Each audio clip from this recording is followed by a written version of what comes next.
암을 예방하는 여러 가지 면역 시스템을 움직입니다. 경구용으로 복용된 비타민C가 해피 기전을 파괴할 수 있다는 걸 제가 논문으로도 발표한 바가 있어요. 비타민C는요, 여러분들 산화적 손상 때문에 파킨슨이나 치매가 생긴다고 생각하면 너무나 당연한 거예요. 비타민C를 평소에 일부러 가루 형태라 할지라도 따로 드시는 분들이 훨씬 덜 걸릴 수밖에 없고, 비타민C가 치매 예방에 당연히 도움이 됩니다. 평생을 드실 때 최소한도 치매로 돌아가시지 않는다는 거를 어느 정도 그런 가능성을 시사하는 거라고 얘기할 수 있는 거죠.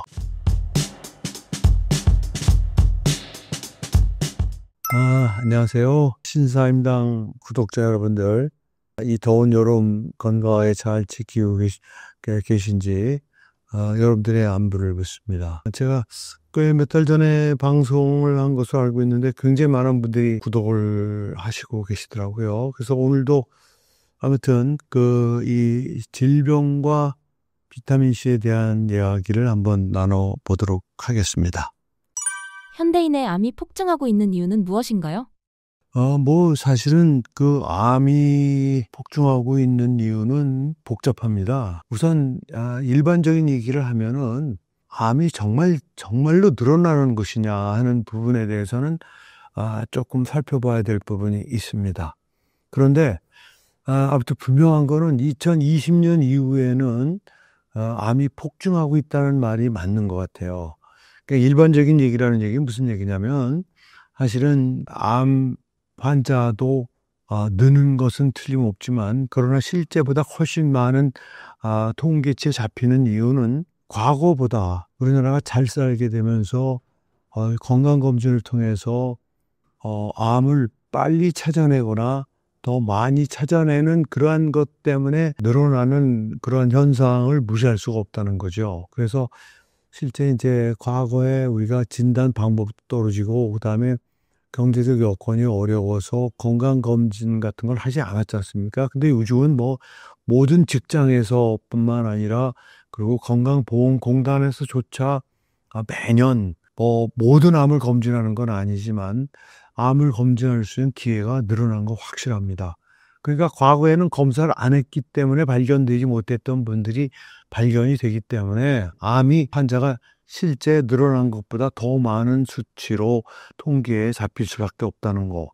그런데 제가 여기서 꼭 짚고 넘어가야 될 것은, 사실은 제가 2020년에 정년퇴임을 하고 2021년부터 이 클리닉을 제가 운영을 했는데, 그 통계를 보면은요, 확실하게 2021년 이후에, 특히 2022, 23년에 엄청나게 암 환자가 늘어난 것, 그리고 도저히 볼 수 없는, 과거에는 볼 수 없었던 암 환자 발생 패턴, 즉 다시 말해서 30대 초반 중반의 여성들 유방암이 폭증을 어쩌다 한 명 생기는 정도가 아니에요. 진짜 너무나 많은 젊은 여성들이 유방암으로 제 클리닉을 찾고, 제가 또 대학병원에서 근무하는 종양내과 선생님들에게 물어보니까, 실제 또 유방암을 전공하는 선생님들에게 물어보니까 그게 거의 틀림없는 것 같아요. 그래서 그런 이유가 뭘까에 대해서는 그게 쉬운 일은 아닌데, 여러분들 2021년부터 우리가 맞은 코로나19 백신이 그 원인이라고 말씀드리지 않을 수가 없습니다.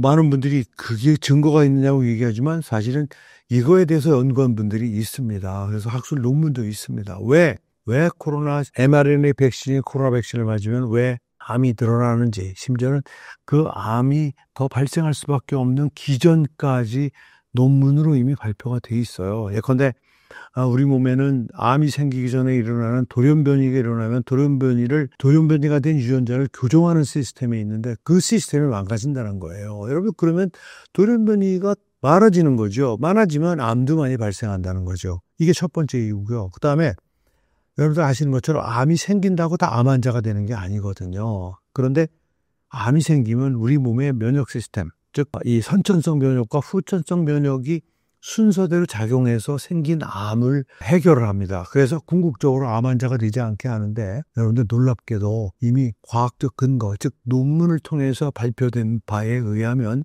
선천성 면역 기능과 후천성 면역 기능 모두가 항암 면역 기능이 떨어진다고 하는 사실이 논문으로 나와 있습니다. 그렇기 때문에 거의 전 인류가 맞지 않았습니까? 100%라고 얘기할 수 없죠. 내가 알기로는 평균 50% 이상이 맞은 걸로 알고 있어요. 그렇다면 뭐 암 환자가 폭증하는 거는 하나도 이상할 것이 없다는 거죠. 그래서 코로나19 백신 이후에 암 환자가 늘어난 것, 그거를 학문적으로 부인해서는 안 된다는 말씀을 우리 신사임당 구독자들에게 알려드리고, 향후 그 백신을 맞을 것인지, 여러분들 감기 때문에 그렇게 부작용이 심한 백신을 맞는다는 건 넌센스입니다. 그리고 초기에 좀 죽는 분들이 나왔지만요, 이제는 그 코로나19는요, 대한민국 사람 모두의 그 이 상기도에 포진을 하고 있습니다. 그러니까 감기의 원인이 되는 바이러스, 감기 바이러스를 여러분들 아시는지 모르죠. 우리 상기도에 지금 우리와 같이 살고 있어요. 감염되는 게 아니에요. 살고 있습니다. 날씨가 추워지거나 과로하거나 스트레스 엄청 몸이 망가질 때, 즉 면역 기능이 떨어질 때 어떤 바이러스가 주가 돼서 감기를 일으키느냐 하는 거일 뿐이에요.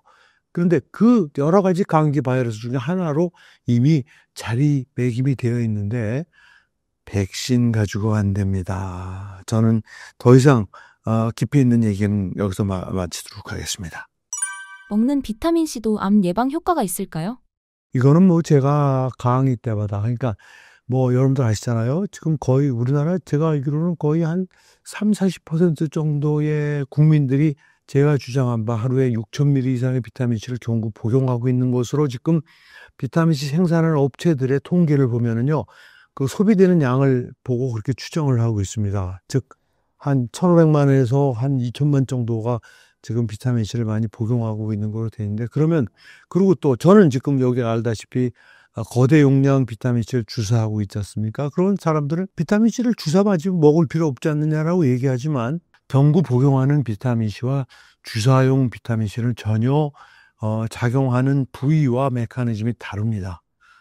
먹는 비타민C는요, 제가 실험에 의하면 아무리 많이 먹어도 비타민C가 혈중에 올라가는 농도에 한계가 있습니다.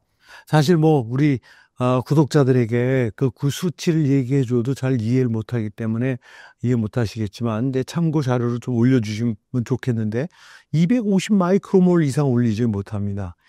혈중 농도가 250 마이크로몰, 즉 1밀리몰이 1000 마이크로몰이니까 4분의 1 밀리몰인 거죠. 0.25 밀리몰이라는 뜻이에요. 4분의 1 밀리몰. 그거 가지고는 암을 죽이지 못합니다. 다시 말씀드리면 밀리몰이 되지 않는 비타민C 농도, 즉 경구 복용으로는 절대 밀리몰까지 갈 수 없다고 그랬죠. 그거 가지고는요, 암을 직접 죽이는 효과는 없습니다. 다만 암을 예방하는 여러 가지 면역 시스템을 움직입니다. 증진시켜줍니다. 그래서 암을 예방하는, 또한 암세포가 이 면역 시스템으로부터 회피하는 기전이 있어요. 그 회피하는 기전을 이 경구용으로 복용된 비타민C가 그 회피 기전을 파괴할 수 있다는 걸 제가 논문으로도 발표한 바가 있어요. 그러니까 쉽게 말씀드리면, 여러분들이 매일 아침, 점심, 저녁, 제가 요즘 바뀐 건 뭐예요? 주무시기 전에도 비타민C 드신 지 1년 이상 되신 분은 주무시기 전에도 한 번 더 드십시오라고 제가 말씀을 드리고 있죠. 그래서 모두 4번을 최소한도 8,000ml를 먹으라고 이제 업그레이드 된 거예요. 제가 그동안은 6,000ml겠지만 이제는 요즘은 주무시기 전, 즉 자기 1시간, 1시간 반 전쯤에 한 번 더 드십시오라고 얘기를 해서 기본적으로 최소 8,000ml는 드십시오라고 할 때, 그렇게 드신 비타민C는 암을 예방하는 효과가 있다는 거예요. 그리고 그 작용하는 부위가 주로 소화관이라는 걸 잊으시면 안 됩니다. 드신 비타민C가 처음으로 위장에서 위암 발병을 위한 나이트로사민이라는 발암물질을 막아주는 역할이 첫 번째 기능이고, 그 다음에 그 드신 비타민C 절반도 흡수가 되지 않습니다. 흡수되지 않은 나머지 비타민C가 대장까지 가서 대장에 있는 그 수없이 많은 미생물, 즉 대장균을 변화시켜서 그 대장균을 통한 면역 기능을 올려준다는 사실을 알아야 됩니다. 대장균을 통한 면역 기능, 우리 몸 전체를 방어하는 면역 기능에 큰 기여를 합니다. 자, 이렇게 먹는 비타민C는요, 소화관을 중심으로 해요. 여러분, 물론 흡수된 놈은 항산화제로서 아주 중요한, 뭐 말도 못하죠. 뭐 엄청난 기능을 하죠. 그러나 그거 역시 항암 면역 기능을 올리기 때문에 암을 예방하는 역할을 하지만, 암을 직접 죽이지는 못한다고 제가 말씀을 드린 바가 있죠. 그러니까 요약하면 경구복용한 비타민 C는 암을 예방하는 효과가 아주 대단히 훌륭하다고, 지금 어떠한 물질도 그러한 역할을 할 수 있는 게 없습니다. 그래서 경구복용 비타민 C는 소화관 중심으로 항암 면역 기능을 올리고, 흡수된 놈도 항산화 기능을 통해서 면역 기능을 올리고, 각종 우리 몸의 산화적 손상을 줄여주므로 우리 몸을 편안하게 정상 질서를 유지하게 만들어주는 역할을 한다는 말씀을 드릴 수 있고요. 그러면 정맥주사를 고용량으로 했을 때 어떻게 되느냐? 여러분들, 이거는 혈관으로 들어가면 즉시 비타민 C는 뭐 어떤 세포든지 혈관을 타고 만날 수밖에 없는데, 특히 고농도의 비타민 C를 암세포가 만나면 직접 비타민 C가 암세포를 죽입니다.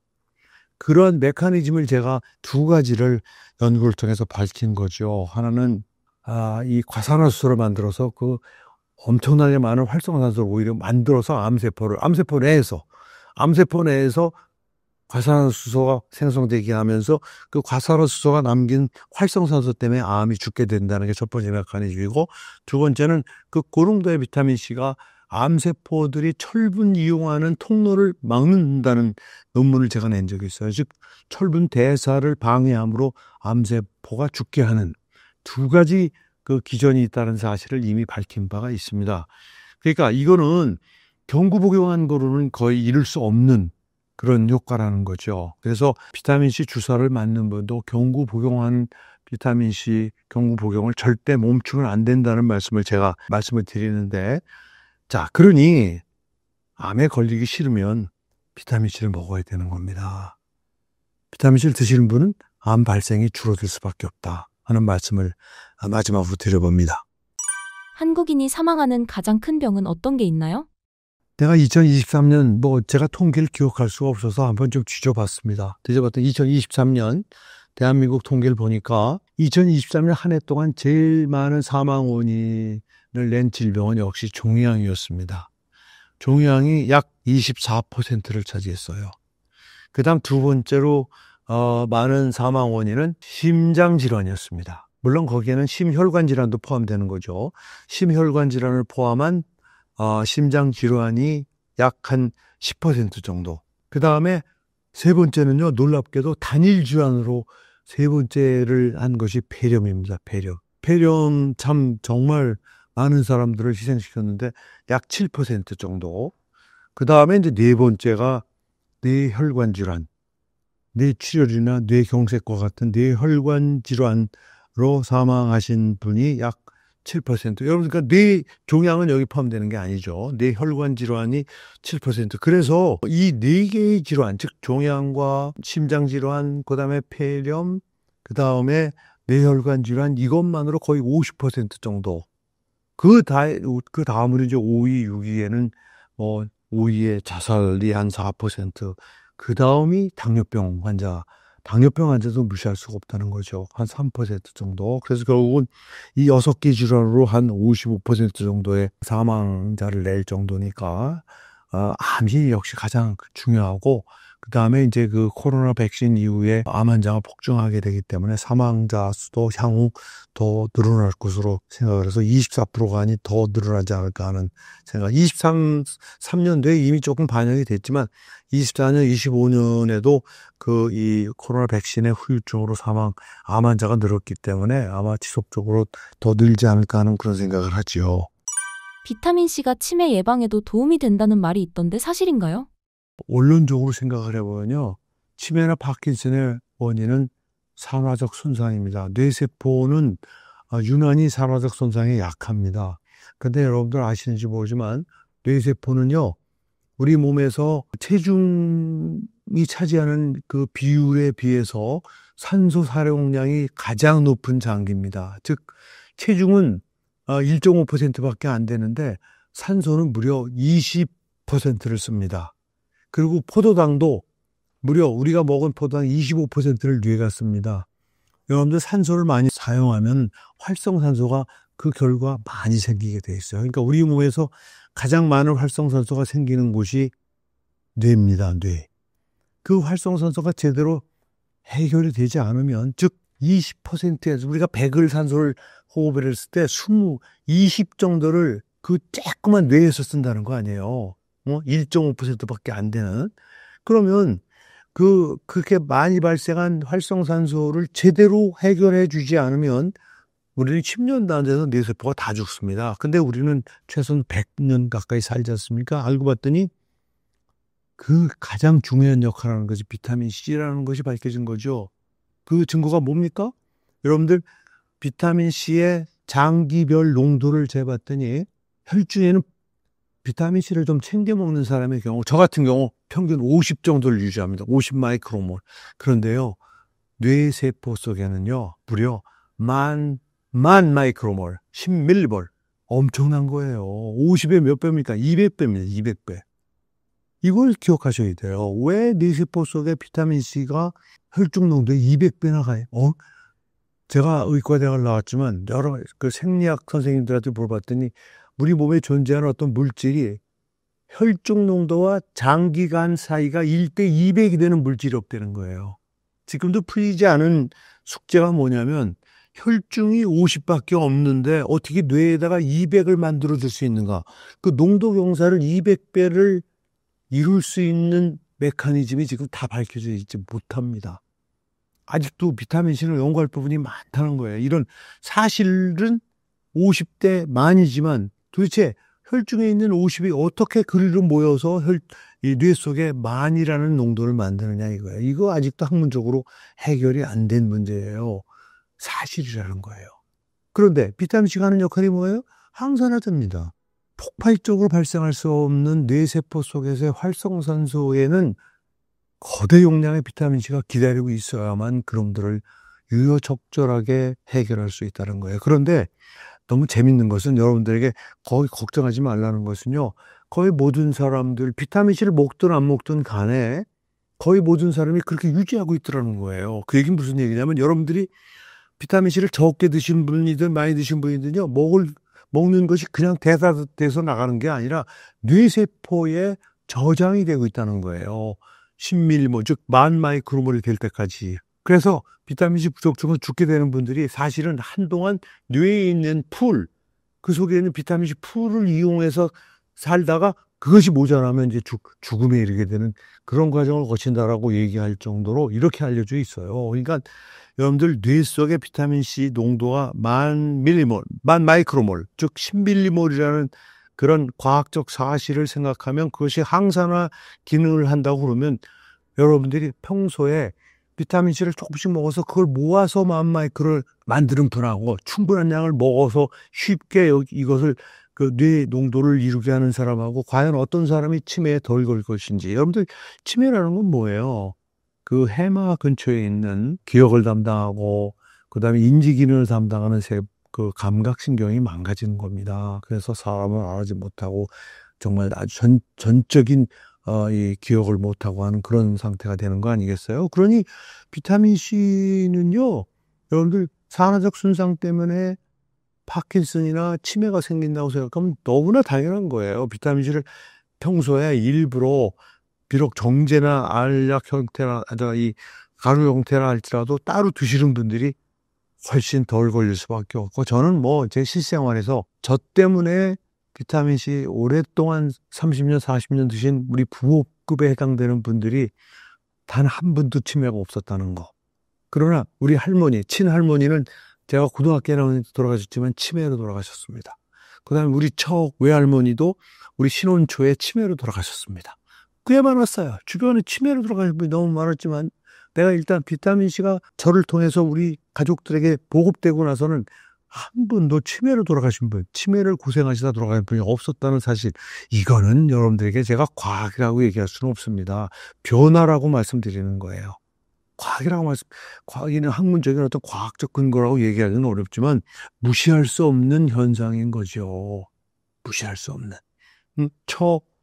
외할머니는 치매로 돌아가셨지만 70대 초반에 지금 그 큰딸인 우리 장모는 90살이 넘었는데도 너무나 정신이 말짱하고 뇌졸중으로 쓰러져서 50대 말에 사망의 정말 이 험한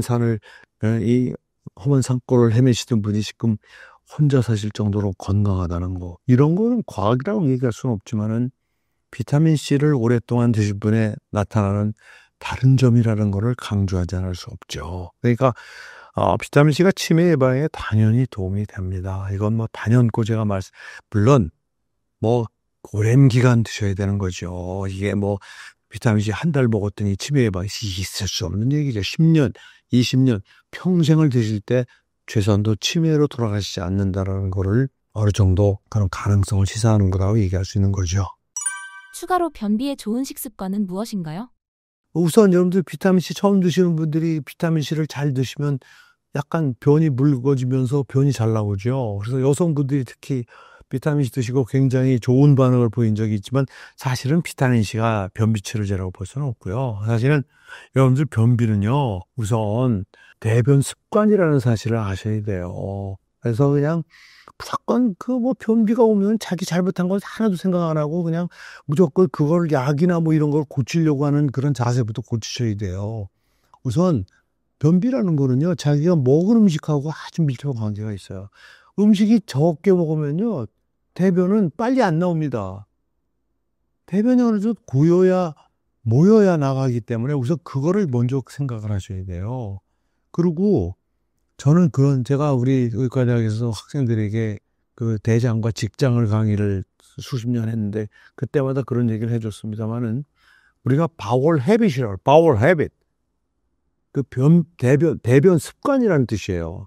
습관을 잘 들이셔야 돼요. 이거를, 대변을 자꾸 참아버릇하고 그러면요, 우리 몸은 알아서 그다음부터는 쌀을 안 보냅니다. 그리고 이 대장에서 이제 노폐물로 나온 음식을 대장균이 이제 부패를 시켜서 완전히 다른 모양으로 여러분들 그래서 어제 드신 거하고 전혀 상관없는 모양으로 나오잖아요. 그게 미생물이 한 번 더 작용하기 때문에 그때 이루어지는 일은 미생물이 작용하기만 하는 게 아니라 수분을 흡수합니다. 대장에서. 그 음식 찌꺼기로부터 수분을. 그래서 정상적인 변은 수분이 거의 없는 고용 상태로 나오는 거예요. 그러니까 여러분 생각해 보세요. 변비가 있다는 거는요, 우선 자기 음식 습관을 잘 돌아보셔야 돼요. 음식을 제대로 소위 말해서 대변으로 나갈 건덕지가 많이 있는 음식을 먹는지를 생각해야 되고 내가 얼마나 먹는지도 생각을 하셔야 돼요, 우선.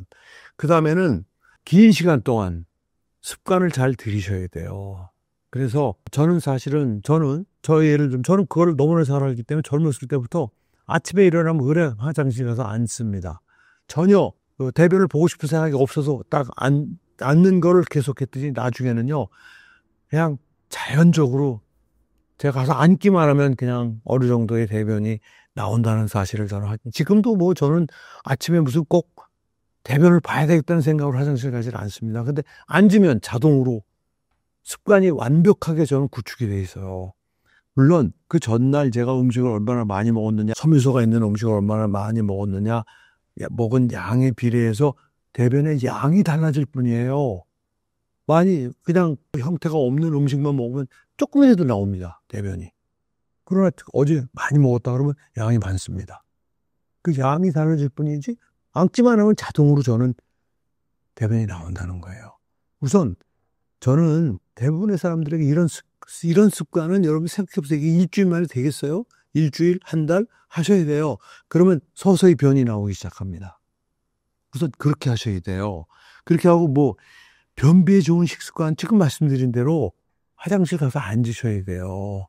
어떤 사람은 꼭 배가 아파야 화장실 가시는데 그렇게 하면 변비 해결 못 합니다.